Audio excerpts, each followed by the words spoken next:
Moses calling and God's signs, Exodus chapter 4. Then Moses answered, "But behold, they will not believe me or listen to my voice, for they will say, 'The Lord did not appear to you.' The Lord said to him, 'What is that in your hand?' He said, 'A staff.' And he said, 'Throw it on the ground.' So he threw it on the ground, and it became a serpent, and Moses ran from it.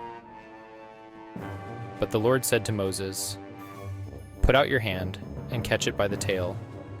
So he put out his hand and caught it, and it became a staff in his hand, that they may believe that the Lord, the God of their fathers, the God of Abraham, the God of Isaac, and the God of Jacob, has appeared to you." Again, the Lord said to him, "Put your hand inside your cloak." And he put his hand inside his cloak. And when he took it out, behold, his hand was leprous like snow. Then God said, "Put your hand back inside your cloak." So he put his hand back inside his cloak. And when he took it out, behold, it was restored like the rest of his flesh. "If they will not believe you," God said, "or listen to the first sign, they may believe the latter sign. If they will not believe even these two signs, or listen to your voice, you shall take some water from the Nile and pour it on the dry ground. And the water that you shall take from the Nile will become blood on the dry ground." But Moses said to the Lord, "O my Lord, I am not eloquent, either in the past or since you have spoken to your servant, but I am slow of speech and of tongue." Then the Lord said to him, "Who has made man's mouth? Who makes him mute, or deaf, or seeing, or blind? Is it not I, the Lord? Now therefore go, and I will be with your mouth and teach you what you shall speak." But he said, "O my Lord, please send someone else." Then the anger of the Lord was kindled against Moses, and he said, "Is there not Aaron, your brother, the Levite?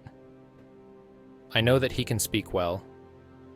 Behold, he is coming out to meet you, and when he sees you, he will be glad in his heart. You shall speak to him and put the words in his mouth, and I will be with your mouth and with his mouth, and will teach you both what to do. He shall speak for you to the people, and he shall be your mouth, and you shall be as God to him. And take in your hand this staff, with which you shall do the signs."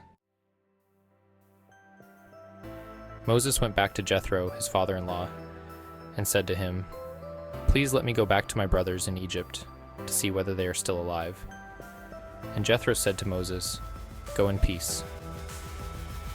And the Lord said to Moses in Midian, "Go back to Egypt, for all the men who were seeking your life are dead." So Moses took his wife and his sons, and had them ride on a donkey, and went back to the land of Egypt. And Moses took the staff of God in his hand.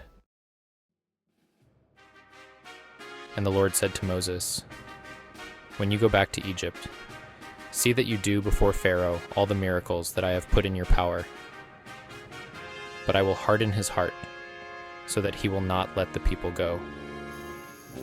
Then you shall say to Pharaoh, 'Thus says the Lord, Israel is my firstborn son, and I say to you, let my son go that he may serve me. If you refuse to let him go, behold, I will kill your firstborn son.'" At a lodging place on the way, the Lord met him and sought to put him to death. Then Zipporah took a flint and cut off her son's foreskin, and touched Moses' feet with it, and said, "Surely you are a bridegroom of blood to me." So he let him alone. It was then that she said, "A bridegroom of blood," because of the circumcision. The Lord said to Aaron, "Go into the wilderness to meet Moses." So he went and met him at the mountain of God and kissed him. And Moses told Aaron all the words of the Lord, with which he had sent him to speak, and all the signs that he had commanded him to do. Then Moses and Aaron went and gathered together all the elders of the people of Israel. Aaron spoke all the words that the Lord had spoken to Moses, and did the signs in the sight of the people, and the people believed. And when they heard that the Lord had visited the people of Israel, and that he had seen their affliction, they bowed their heads and worshipped. This is the word of the Lord. As we journey with Moses through his calling, Exodus 4 brings us face to face with God's power and assurance.